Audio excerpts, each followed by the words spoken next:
کرنا چاہیے کربلا کا واقعہ اصل ہے کیا؟ کربلا کے واقعے پر تو میں ایک پورا بیان چند سال پہلے ریکارڈ کروا چکا ہوں،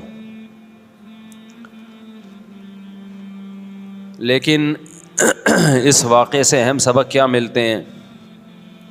محرم میں ہم کون سے ایسے کام کر رہے ہیں جس سے ہم اللہ کے غضب کے مستحق ٹھہر رہے ہیں؟ یہ چند باتیں ہیں جس پر انشاءاللہ آج میں بات کروں گا۔ اللہ تعالی ہم سب کو عمل کی توفیق عطا فرمائے اور حق کہنے کی توفیق عطا فرمائے۔ دیکھو ایک بات خوب اچھی طرح سمجھ لو، اسلام 1400 سال پہلے مکمل ہو چکا ہے۔ کسی واقعے کی وجہ سے اسلام کو تبدیل نہیں کیا جاتا، بلکہ اسلام کی روشنی میں اس واقعے کے جو تقاضے ہیں ان پر عمل کیا جاتا ہے۔ ہمارے ہاں ہو یہ رہا ہے، واقعات کی بنیاد پہ مسائل نکالے جا رہے ہیں۔ 10 محرم کا دن سیدنا حسین ابن علی رضی اللہ عنہ کی شہادت سے پہلے بھی عظیم تھا، اور سیدنا حسین ابن علی رضی اللہ عنہ کی شہادت کے بعد بھی عظیم دن ہے۔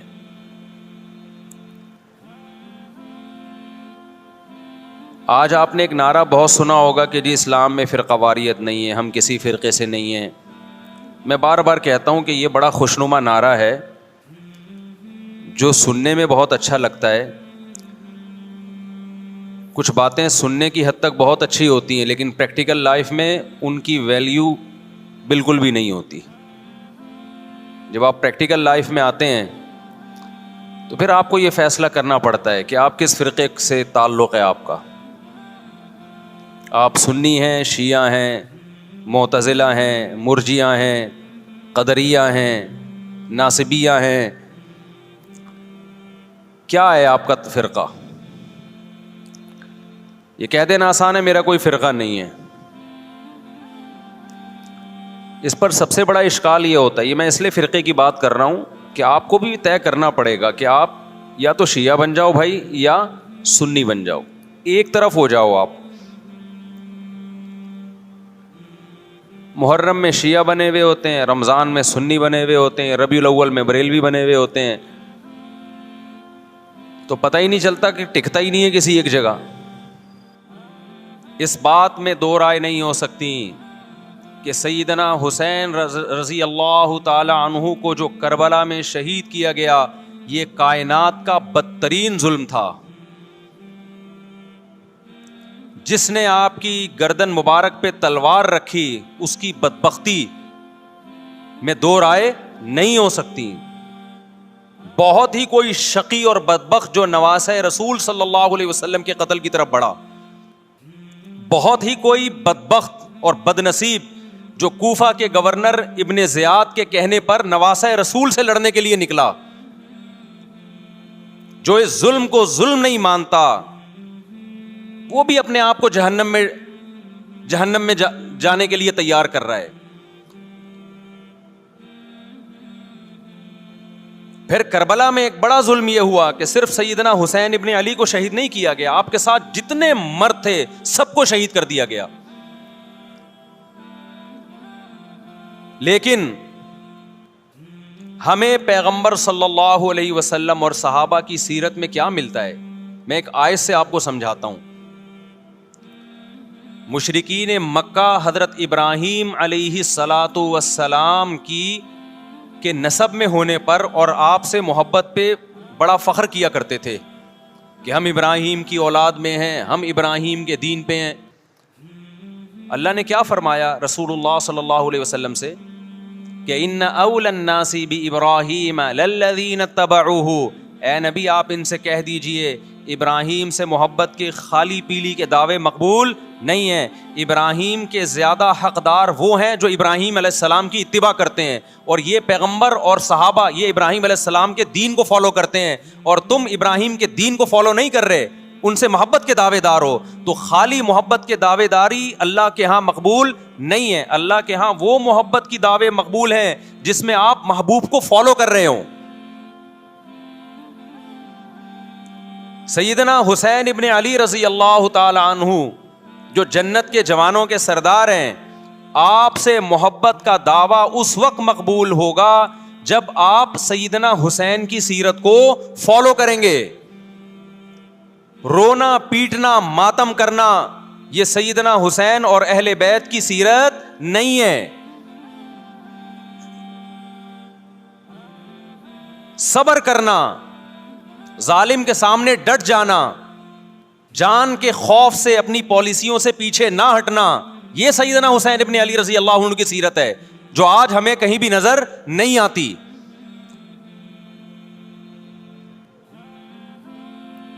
تو ہم نے بھائی دیکھنا ہے صحابہ کا طرز عمل کیا تھا. آپ بتاؤ صحابہ کو سیدنا حسین سے محبت تھی یا نہیں تھی؟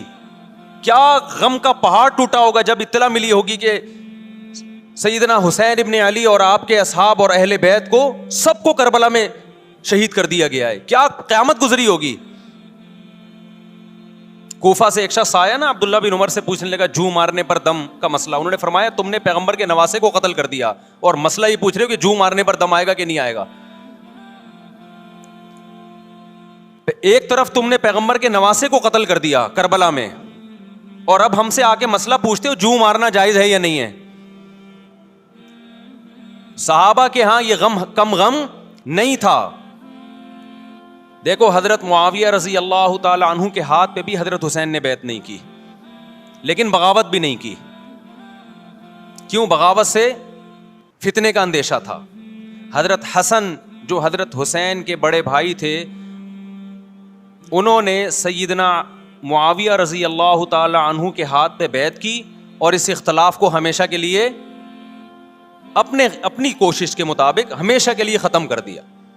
ختم ہوا نہیں ہوا ایک الگ بحث ہے لیکن حضرت حسن کا مقصد کیا تھا کہ مسلمانوں کی دو جماعتوں کو میں آپس میں لڑتا ہوا نہیں دیکھ سکتا. لوگوں نے کہا آپ خلافت کے حقدار ہیں. آپ نے فرمایا میں دستبردار ہوتا ہوں سیدنا معاویہ کے حق میں. حضرت حسن بیعت ہو گئے حضرت معاویہ سے اور یہ اختلاف کو کیا کر دیا؟ ختم. حضرت حسین بیعت نہیں ہوئے لیکن حضرت حسین نے بغاوت بھی نہیں کی.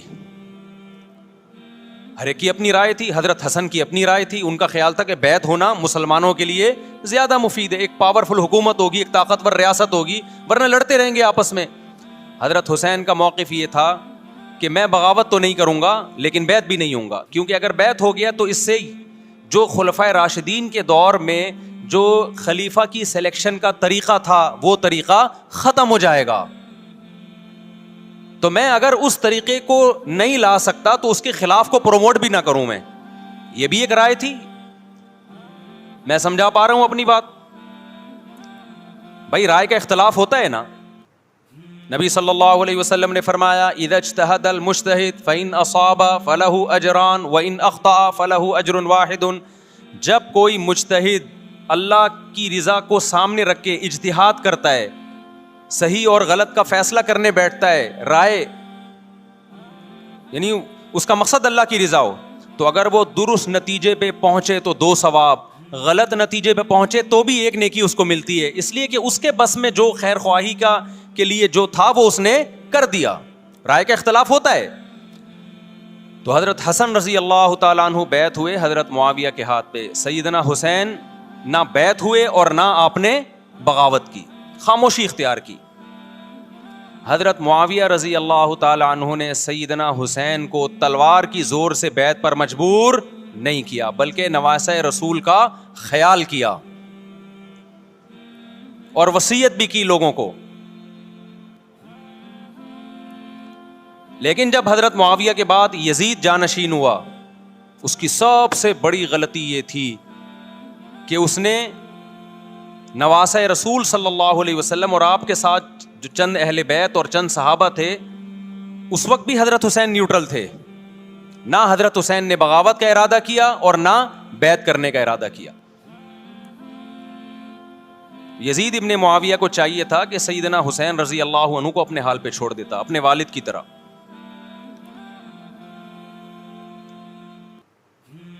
حضرت حسین رضی اللہ تعالی عنہ کو جب کوفہ سے خطوط آئے, یہ میں وضاحت اس لیے کر رہا ہوں کہ حضرت حسین بغاوت کے لیے نہیں نکلے تھے, اس مسلمان حاکم کے خلاف بغاوت کے لیے نہیں نکلے تھے، کیونکہ رسول اللہ صلی اللہ علیہ وسلم کی بہت ساری صحیح حدیث ہے اس بارے میں کہ جو باغی ہے، جو ریاست کے خلاف بغاوت کرتا ہے، اس کو نبی صلی اللہ علیہ وسلم نے اس عمل کو پسند نہیں کیا.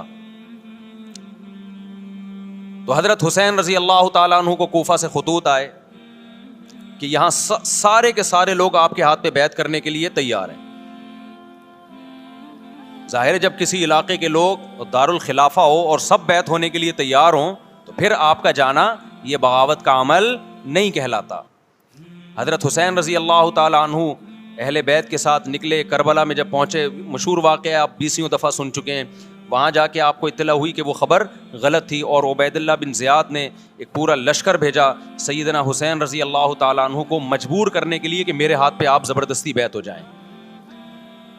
حضرت حسین رضی اللہ تعالیٰ عنہ نے مطالبے رکھے کہ یا تو مجھے واپس جانے دیا جائے، اور اگر بیعت کرنا ہی ہے تو میں دمشق میں امیر کے ہاتھ پہ جا کے بیعت کروں گا. بہت معقول مطالبے تھے یہ. میرا مقصد ابھی کربلا کا واقعہ بیان کرنا نہیں ہے، اس پہ بہت کچھ کہا جا چکا ہے، خود میرا بھی بیان اس پہ تفصیل سے ہو چکا ہے. اس کے بعد بھی سیدنا حسین رضی اللہ تعالیٰ عنہ کو مجبور کرنا کہ عبید اللہ بن زیاد جو بدبخت انسان، جو قاتل تھا اہل بیت کا، اسی کے ہاتھ پہ لازمی بیعت ہوں، جبکہ وہ امیر بھی نہیں ہے، وہ گورنر ہے ایک علاقے کا. تو نواسہ رسول کا خیال نہ کرنا یہ بدترین ظلم تھا جو اس وقت حکومت سے ہوا ہے. حضرت حسین رضی اللہ تعالیٰ عنہ، دیکھو نبی صلی اللہ، آج ہم دیکھتے ہیں کہ جو بڑا آدمی ہوتا ہے نا، اس کی قربانیاں ہوتی ہیں، اس کی بڑی بڑی قربانیاں ہوتی ہیں.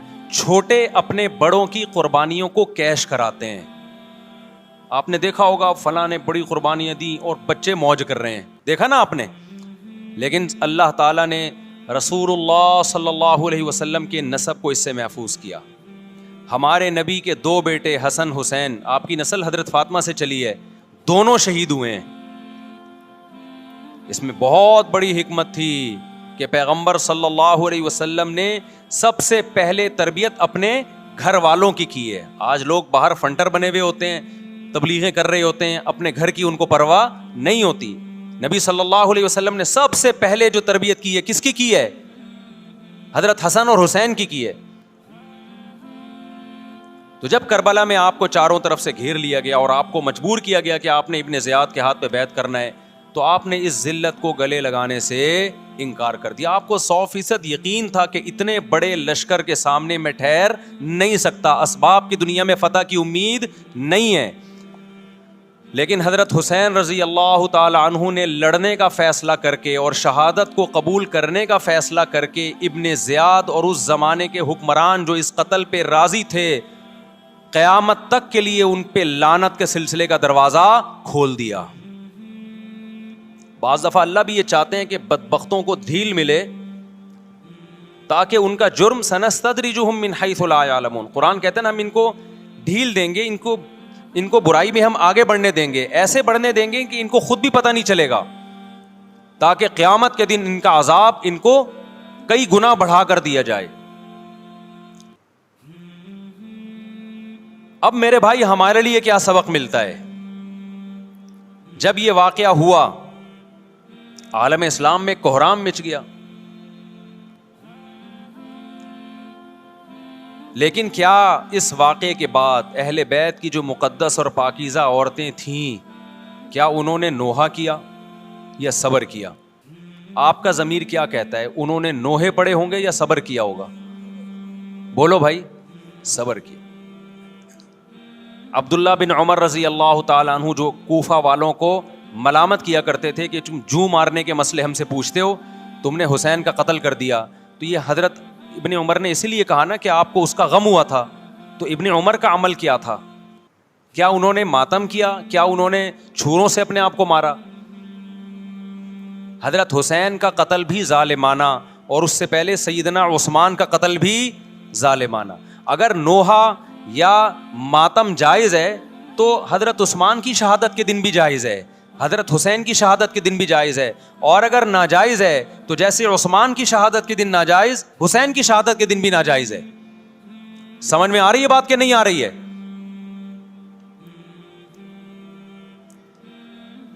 قرآن کیا کہتا ہے؟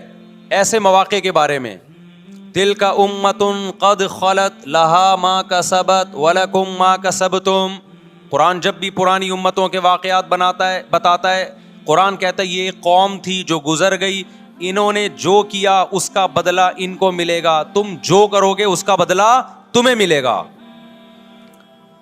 تو ہمیں اللہ نے اس واقعے میں بھی بتا دیا کہ سیدنا حسین کا واقعہ, کربلا کا واقعہ جب سنا کرو تو یہ سوچا کرو یہ قوم تھی جو گزر گئی, جس نے اچھا کیا, حسین ابن علی نے اچھا کیا, ان کو اس اچھائی کا بدلہ ملے گا. اور جو حضرت حسین کے قتل کے حضرت سیدنا حسین کے مبارک خون سے جن کے ہاتھ آلودہ ہوئے, کیونکہ قتل کیا نا انہوں نے, تو لہا ما کسبت, ان کو اس ظلم کا بدلہ بھی ملے گا.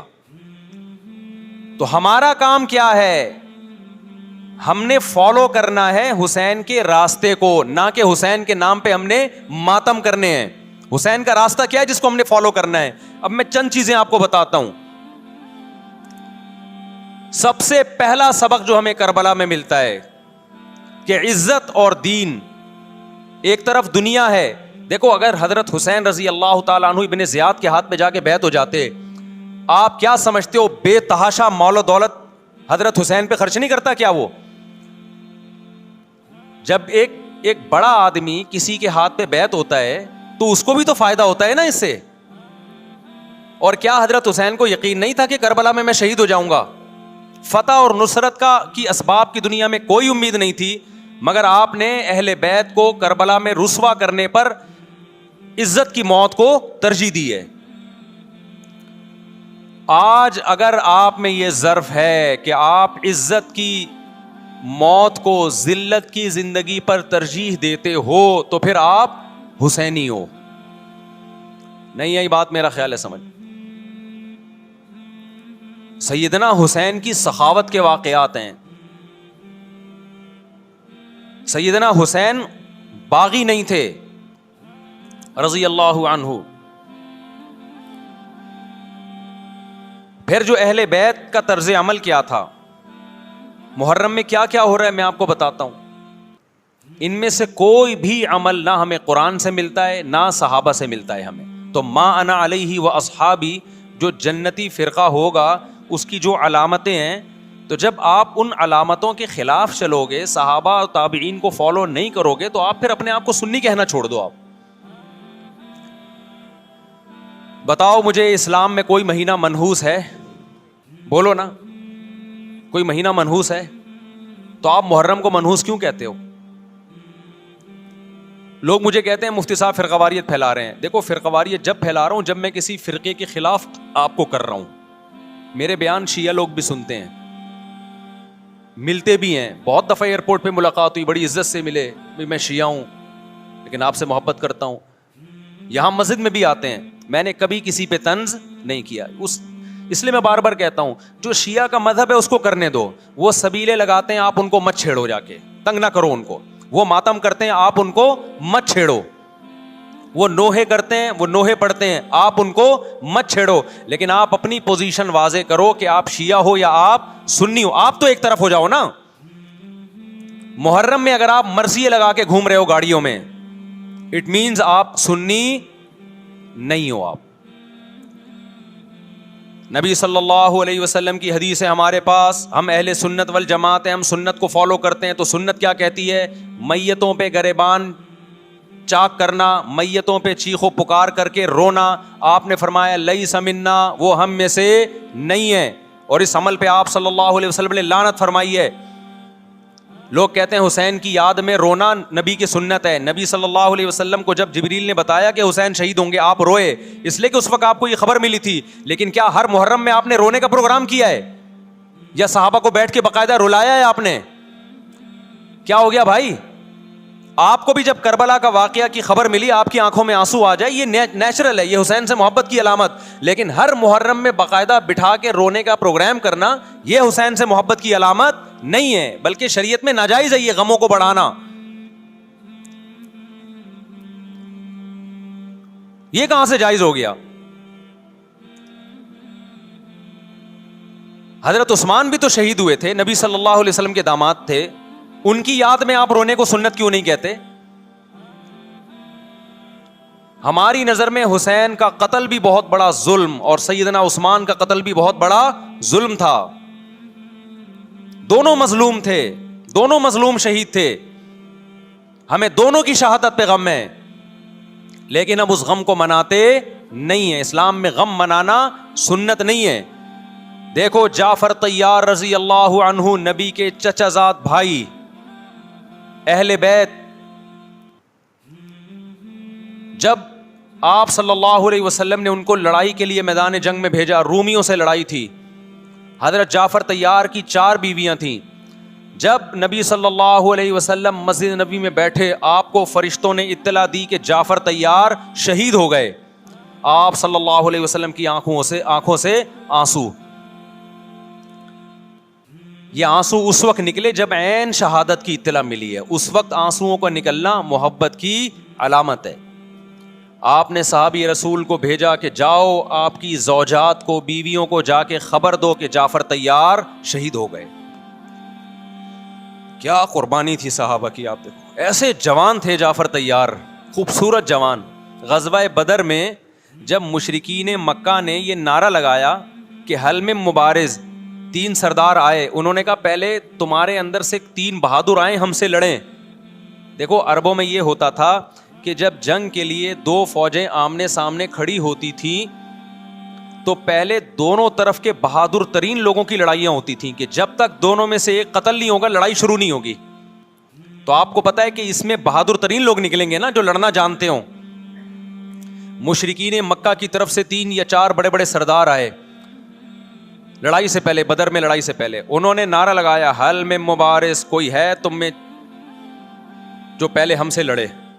یعنی ادھر سے ہم 3 ہیں تو ادھر سے بھی کتنے چاہیے, 3 بندے. ادھر سے انصار صحابہ آئے, مشرکین مکہ نے کہا لیسو بی اکفائنا, یہ ہمارے جوڑ کے نہیں ہیں, قریشی ہاشمی چاہیے ہمیں, ہمارے نسب کے لوگ ہونے چاہیے. تو ادھر سے نبی صلی اللہ علیہ وسلم نے حضرت علی کو بھیجا اور حضرت جعفر طیار کو بھیجا. جن صحابہ کو بھیجا ان میں حضرت جعفر طیار بھی تھے. حضرت جعفر طیار رضی اللہ تعالی عنہ اور سیدنا علی مقابلے میں غالب آ گئے. خوبصورت صحابی, نجاشی کے سامنے آپ نے تقریر کی ہے, ہجرت کی ہے نا جب حبشہ کی طرف, تو نجاشی نے پوچھا جعفر طیار سے کہ تمہارے پیغمبر جو کلام لے کر آئے ہیں وہ سناؤ. حضرت جعفر طیار رضی اللہ تعالیٰ عنہ نے سورہ مریم پڑھنا شروع کر دی. کاف ہا یا عین صاد, ذکر رحمت ربک عبدہ زکریا اذ نادى ربه نداء خفيا قال رب اني وهن العظم مني واشتعل الراس شيبا ولم اكن بدعائك رب شقيا واني خفت الموالي من ورائي وكانت امراتي عاقرا فهب لي من لدنك وليا. ایسی حضرت مریم اور عیسیٰ ابن مریم کی سیرت کو سورہ مریم میں بیان کیا حضرت جعفر طیار نے کہ نجاشی روتے روتے, اس کی داڑھی تر, اور جتنے پادری بیٹھے تھے سب کی داڑیاں تر ہو گئی روتے روتے. تو یہ تقریر جو نجاشی کے اسلام کا سبب بنے, بادشاہ کو مسلمان کرنے والے کون تھے؟ حضرت جعفر طیار. اور آپ کے چھوٹے چھوٹے بچے, 4 جوان بیویاں ہوں, چھوٹے چھوٹے بچے ہوں, اور ایسے میں میدان جنگ میں لڑتے ہوئے شہید ہو جائیں تو پیغمبر اور صحابہ پہ کیا قیامت ٹوٹی ہوگی. لیکن ہمارے نبی صلی اللہ علیہ وسلم کی آنکھوں سے کیا تھے؟ صرف آنسو موتی کی طرح ٹپک رہے تھے. اور آپ صحابہ کو اطلاع دے رہے تھے کہ جعفر طیار شہید ہو گئے اور جاؤ ان کے گھر والوں کو بتا کے آ جاؤ. کتنی بڑی قربانی ہے یا نہیں ہے؟ جب خبر دینے والا آپ کی ازواج کو بتا کے آیا کہ جعفر طیار شہید ہو گئے تو آپ کے گھروں سے خواتین کے رونے کی آوازیں آئیں. آپ صلی اللہ علیہ وسلم نے فرمایا ان سے بولو کہ اپنی آواز کو پست کرو. پھر چیخو پکار کی آواز آئی تو آپ نے فرمایا کہ اگر دوبارہ چیخو پکار کی آواز آئے تو ان کے منہ پہ خاک پھینک دو. وہ شہید کی بیوہ تھیں, اور شہید بھی کتنے مقدس, ان کو بھی نبی صلی اللہ علیہ وسلم نے نوحہ کرنے کی اجازت نہیں دی. اس دن جس دن غم پہنچا ہے اس دن بھی چیخو پکار کی اجازت نہیں دی ہے. تو آپ بتاؤ اگلے سال اس تاریخ کو چیخو پکار کی کیسے اجازت مل جاتی؟